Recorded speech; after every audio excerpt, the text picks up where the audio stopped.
In this final video, I'm going to be showing you guys how to draw a portrait, in this case working from a photograph, but from starting at a random starting point. Right now I'm blocking some margins for my drawing. I'm drawing a square image because that is the image I have from the person who's graciously decided to be my model. In the last two videos I showed you how to draw using specific techniques that help for transfer your image really directly. For example, in one video I showed you the grid method, and in the other I showed you using guidelines. In this one I'm going to start at a random point. Now generally when I start a random point, and I think this is true for most people, people tend to start at an eye. People always tend to draw the eyes a great deal, so it's a natural starting point. So that's what I'm doing in this image. I'm starting by drawing her eye and just sort of blocking it in. I'm not going to go into full detail right off the bat, but I do want to sort of get where everything is. I'm certainly not going to start adding too much in the way of value. So with this technique, I'm just starting at a random point within the image. So I'm starting with her eye, and I'm going to work out from there. And that's going to allow me to try to keep everything in the right place, because in the end, I'm just kind of going to be working out in almost circular fashion, going with each feature as I come to it. So my next feature that I'm looking at is her glasses. Now with this technique, you get better at it over time because you start to understand what an image should look like. The more that I draw with this technique of just starting at a random point and just going for it, the better I get at doing it. However, when you're new to drawing, it can be a very difficult way to draw an image because there's no lines, no rulers. It can very easily throw you off. And you can think that you're lining things up right, but then when you step back and take a look at it, it could be all squint. So for example, looking at it right now, I feel like I've got her eyes looking different directions because of their positions. She doesn't actually seem to be looking forward, and I'm afraid that I've made one eye look a little bit droopier than it should, despite the almost 2/3 angle of her face because it's slightly tilted.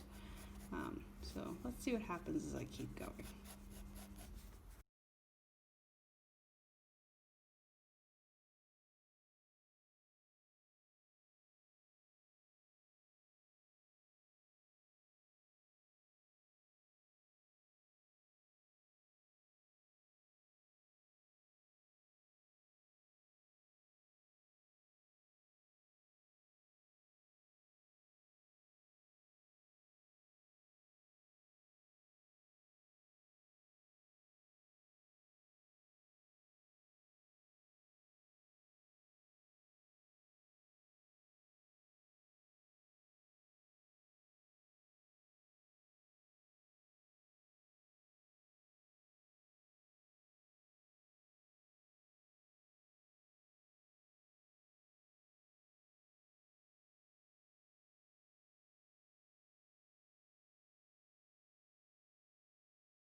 Alright, now taking a second to review this, I can see a couple of things.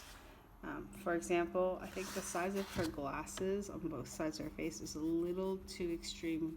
I think I've made the one that's further off in perspective just a little too small, which is throwing it off. So you can see that right now I'm sort of drawing in a quick guideline just to see the size that it should be, and I can fix it.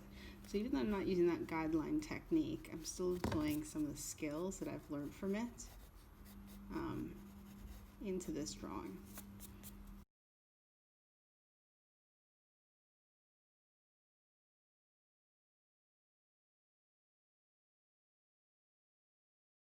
I've started to block in some of the shadows, just using some quick hatching lines just to ensure that I'm balancing things correctly.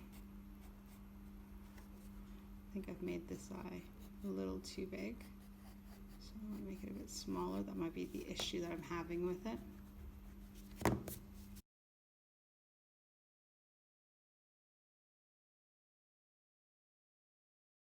Means that this eye is not wide enough,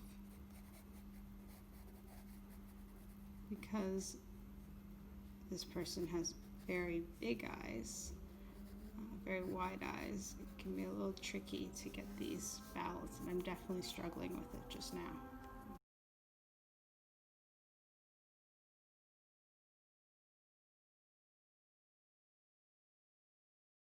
Don't forget the angle and direction of your lines can sometimes cause an effect you might not like. So the first angle I took with those hatching lines kind of made it look like she had a bit of a beard, so I've just shifted those so I can lose that effect, because that was not my intention.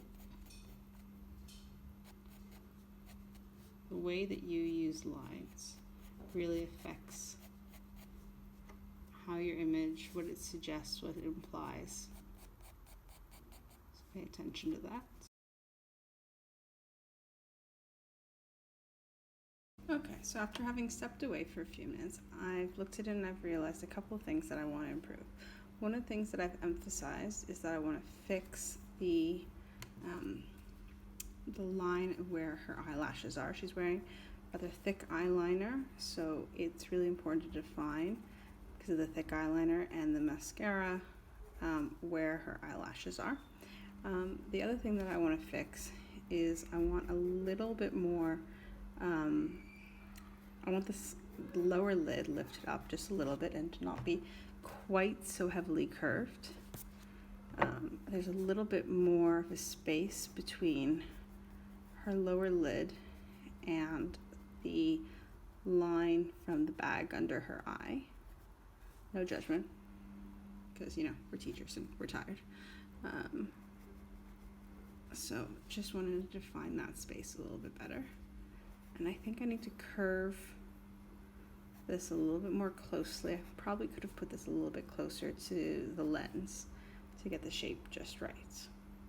Now you'll notice that I've avoided the teeth. Mostly that's because I dread the teeth.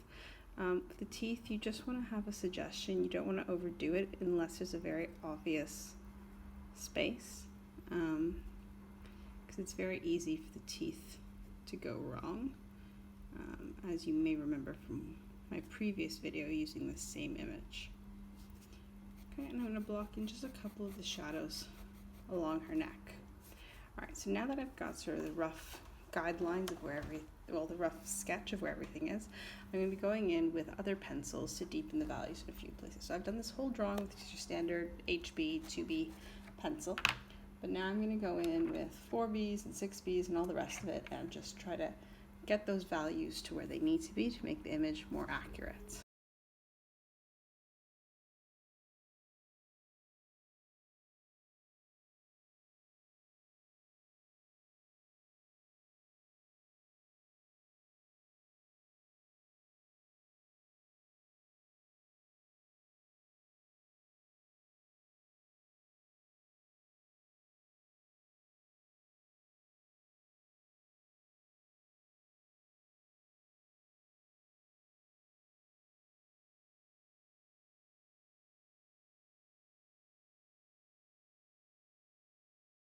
Okay, so you can see how working without guidelines or a grid method, you can still achieve good results, but there's going to be some issues. For me, the biggest issue I think was her chin. It got way too wide on one side, but in a way that I couldn't actually reduce it easily without making a big mess of the bottom section. And I had some difficulties with the eyes. I think the eyes look a little bit more stiff and less lively than they did in the other drawings. So make sure that you practice all three techniques to find the one that works the best for you. And remember that all of them, you get better at them with practice. This is the technique that I don't do as frequently, which is drawing from a still image without any guidelines to help me. And as you can see, I definitely have run into some problems.